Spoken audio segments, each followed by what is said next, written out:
3월 6일 한절 묵상 여호수아 21장 43절 말씀입니다. 여호와께서 이스라엘의 조상들에게 맹세하사 주리라 하신 온 땅을 이와 같이 이스라엘에게 다 주셨으므로 그들이 그것을 차지하여 거기에 거주하였으니. 하나님을 섬기는 일을 위해 구별된 레위인들에게 48개의 성읍이 할당됩니다.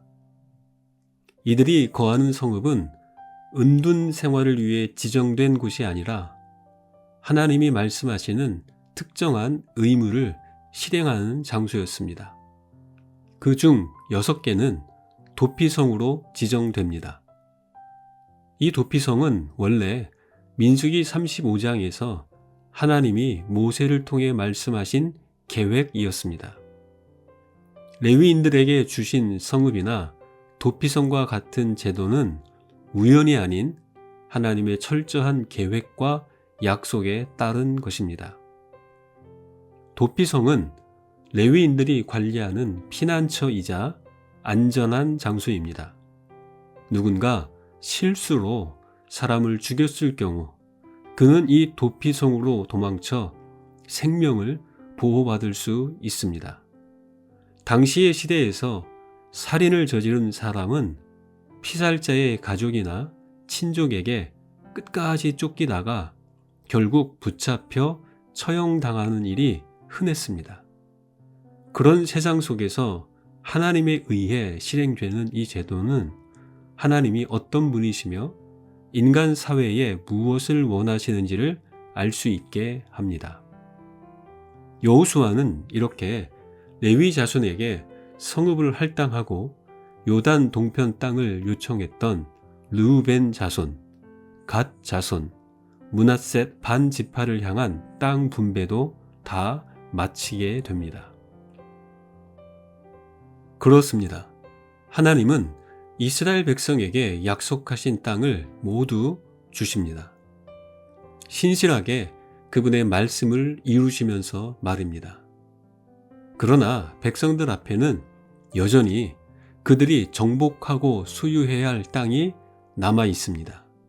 이는 한순간에 끝나는 일이 아니라 점진적으로 이루어져야 할 과제이기도 합니다.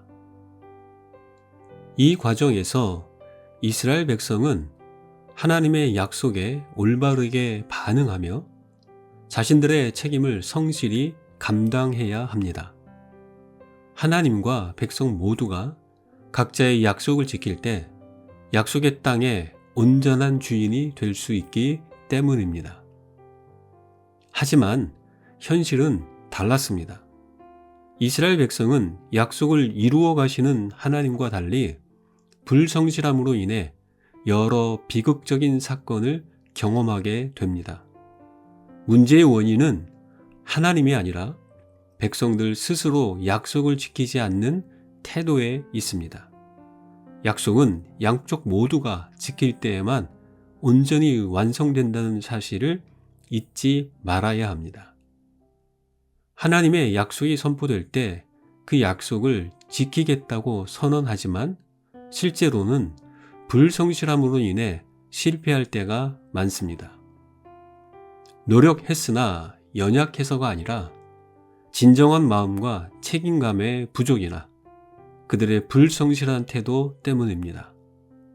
그럼에도 불구하고 하나님은 불성실함을 내려놓고 진심을 다해 약속에 반응할 수 있도록 반복적으로 기회를 주십니다.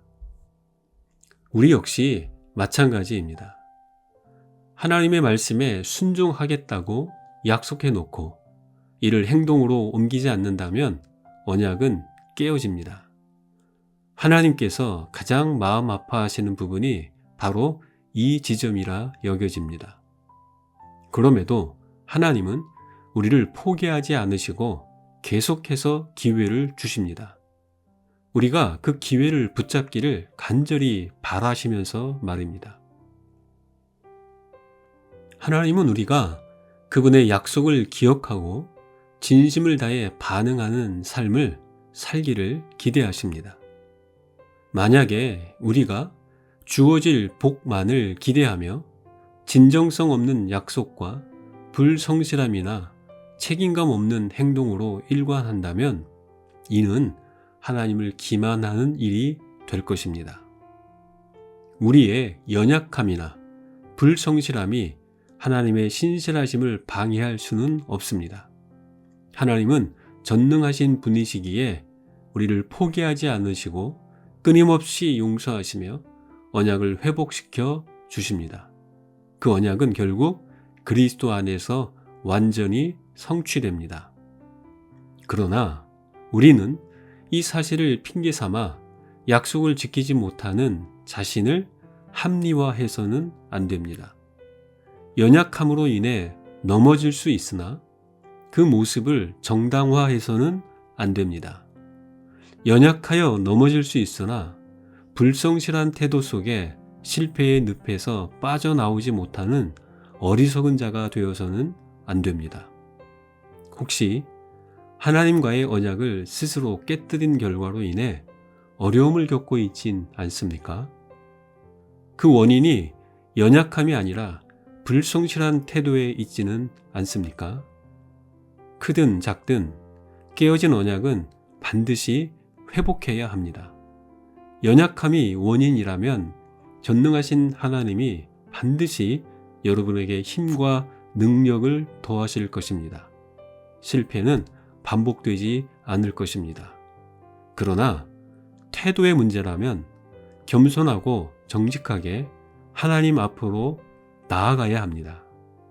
자복하고 용서를 구하며 엎드려야 합니다.